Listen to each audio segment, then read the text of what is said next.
Chers amis, à l'approche de Purim, j'aimerais réfléchir avec vous à un certain nombre de points qui concernent la lecture de la Megillah lorsqu'on vient lire la Megillah à une femme. Vous savez que les femmes et les hommes, ils sont tous les deux placés exactement au même niveau au sujet de la lecture de la Megillah et d'ailleurs des autres mitzvot de Purim.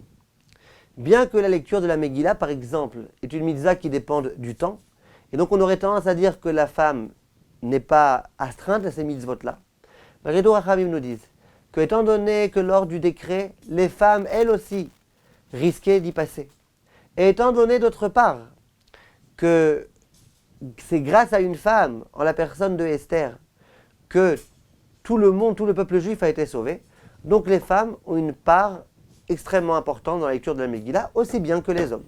Donc pour une fois que les hommes et les femmes sont logés à la même enseigne, profitons-en. Donc les femmes, elles doivent écouter la Megillah, aussi bien le soir que le matin. Je me rappelle une fois, il y a une femme qui m'a dit moi aujourd'hui, j'ai pas écouté, mais c'est pas grave, j'ai écouté hier soir. Moi, je lui ai dit moi, j'ai écouté il y a 2 ans. Elle va dire mais vous rigolez? Je lui ai dit mais vous aussi, vous rigolez. Les hommes et les femmes, ils doivent écouter la Megillah aussi bien le soir que le matin. C'est pas suffisant d'écouter le soir, c'est pas suffisant d'écouter que le matin, il faut écouter 2 fois. La question qui va se poser, lorsqu'on vient lire la Megillah à une femme, ou à plusieurs femmes, est-ce qu'on récite la bracha ou pas? Alors a priori, vous allez me dire, ben évidemment que oui, pourquoi pas? Vous venez de dire que les hommes et les femmes, kiff bourrico. Pour les hommes, on lit, ben pour les femmes aussi, pourquoi pas? Vous avez raison, c'est la logique, et c'est comme ça que la plupart des poskim vont dire. Simplement, il y a un rabbin qui s'appelait le Ben Ishraï, et qui disait non, quand on lit aux femmes, on ne fait pas la bracha. Question pourquoi? On vient de prouver de façon très intelligente que les femmes, elles doivent faire la bracha comme les hommes. Donc pourquoi pas? Bien, les commentateurs expliquent et essayent de légitimer l'opinion du Ben Ishraï de la façon suivante. Le Ben Ishraï, il parlait à une époque dans laquelle les femmes, en Irak et ailleurs, elles étaient analphabètes.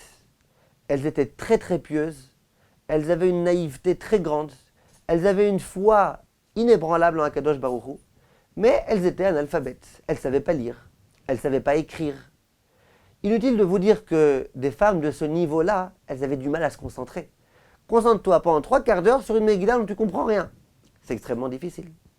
Donc disent les poskim, si jamais toi, monsieur, tu fais la bracha, or que tu t'es déjà quitté toi-même, et que tu fais la bracha, elle va rêver, elle va rêvasser pendant la lecture.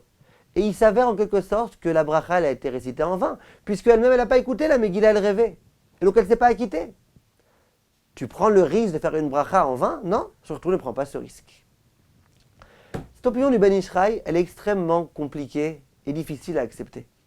En effet, la Gemara dans Masechet Megillah s'interroge. Comment les femmes s'acquittent-elles de la Megillah, alors qu'elles ne comprennent pas tout? À l'époque de la Gemara, les femmes aussi, elles ne comprenaient pas la Megillah. Comment elles s'acquittent? Raconte-lui Achash Derpanim, truc, c'est quoi les termes qu'on emploie dans la Megillah? C'est extrêmement difficile, les femmes elles ne comprennent pas. Il y a beaucoup d'hommes aussi qui ne comprennent pas. Donc comment elles peuvent s'acquitter? Dit la Gemara, s'il est vrai qu'elles ne comprennent pas toutes les finesses de la langue, mais elles comprennent une chose, c'est qu'il y a eu un méchant qui s'appelait Aman, qu'il y a eu un méchant qui s'appelait Achashverosh, qu'il y a eu un gentil qui s'appelait Mordechai, qu'il y a un décret qui a été édicté contre les Juifs, qu'il y a eu Akadosh Baruch Hu présent en filigrane dans toute la Megillah, qui a été à l'origine et qui a été l'acteur de notre délivrance, ça elles comprennent. Et bien c'est ça qu'il faut comprendre. Ça suffit, si elles ont compris ça, c'est suffisant. Donc évidemment que si jamais elles rêvent un petit peu, c'est pas grave, elles ont quand même compris l'histoire, plus ou moins, elles savent de quoi on parle. Donc cette opinion, elle est assez difficile à accepter. Et en particulier au jour d'aujourd'hui, où Baruch Hashem, les femmes, elles sont souvent moins analphabètes que les hommes. Elles ont un pouvoir de concentration très fort. Et donc au jour d'aujourd'hui, la plupart des poskim s'accordent à dire que lorsqu'on vient lire la Megillah pour une femme, on récite la bracha, il n'y a aucun problème. Après la question, est-ce que c'est le Baal Koré qui lise ou les femmes elles-mêmes qui font la bracha? Mais une chose est sûre, c'est qu'on peut réciter la bracha. La coutume sfarade en général, c'est que c'est les hommes qui fassent la bracha pour quitter la femme. Chez Ashkenazim, il y en a qui vaut mieux que la femme elle fasse la bracha. En tous les cas, cette halakha doit être claire. Question qui va se poser. La bracha qu'on récite à la fin. Vous savez que la bracha qu'on récite à la fin, qui est arabe et triven, ou d'après la plupart des poskim, on la récite que lorsqu'il y a un minyan, lorsqu'il y a 10 hommes. Pourquoi? C'est une bracha qui a été instituée al pirsou manes, pour diffuser le miracle. Pour diffuser le miracle, il faut qu'il y ait un minyan de 10 hommes. Question qui se pose. Si je viens lire la Megillah à un minyan de 10 femmes, attention, minyan de 10 femmes, on n'est pas des réformés. Ça ne veut rien dire un minyan de 10 femmes. Quand il y a 10 femmes, ce n'est pas un minyan. On ne va pas rester le Kaddish parce qu'il y a 10 femmes. On ne va pas faire la Birkat Kohanim parce qu'il y a 10 femmes. 10 femmes, ce n'est pas un minyan. Ça, on laisse ça pour les réformer. Ça n'existe pas 10 femmes qui sont un minyan. On peut pas faire la Gdusha quand il y a 10 femmes. Donc a priori, on devrait dire, s'il y a 10 hommes, on fait la bracha sur la Megillah, la bracha finale. S'il y a 10 femmes, on ne peut pas. Viennent les poskim et disent qu'on peut. Pourquoi? Parce que quand on te dit qu'on a besoin de 10, ce n'est pas 10 hommes en tant que minyan. Ce n'est pas que cette bracha-là, c'est d'avoir chez Bigdusha, il faut absolument un minyan. On a besoin de 10 parce qu'on a besoin de faire Pirsoumanes, de diffuser le miracle. Donc dès lors que tu as 10 personnes conscientes, vaccinées, etc., eh ben c'est suffisant. Or, 10 femmes, eh ben c'est très bien. 10 femmes, elles comprennent la bracha, elles vont faire un Pirsoumanes. Les mauvaises langues, ils vont dire que les femmes, elles, ouah, combien elles vont diffuser le miracle. Dès qu'elles ouvrent leur bouche, il y a des milliers de personnes qui sont au courant. Eh bien, tant mieux, au contraire, le Pirsoumanes sera encore plus grand si on lit à des femmes. Voilà pourquoi, à nouveau, la plupart des décisionnaires vont dire que lorsqu'on vient lire la lecture de la Megillah à 10 femmes, on fait la bracha. Il n'y a aucun problème à faire la bracha. Poskim Sfaradim, Poskim Ashkenazim. À peu près tout le monde est d'accord sur ce point-là. À peu près tout le monde, pas tout le monde.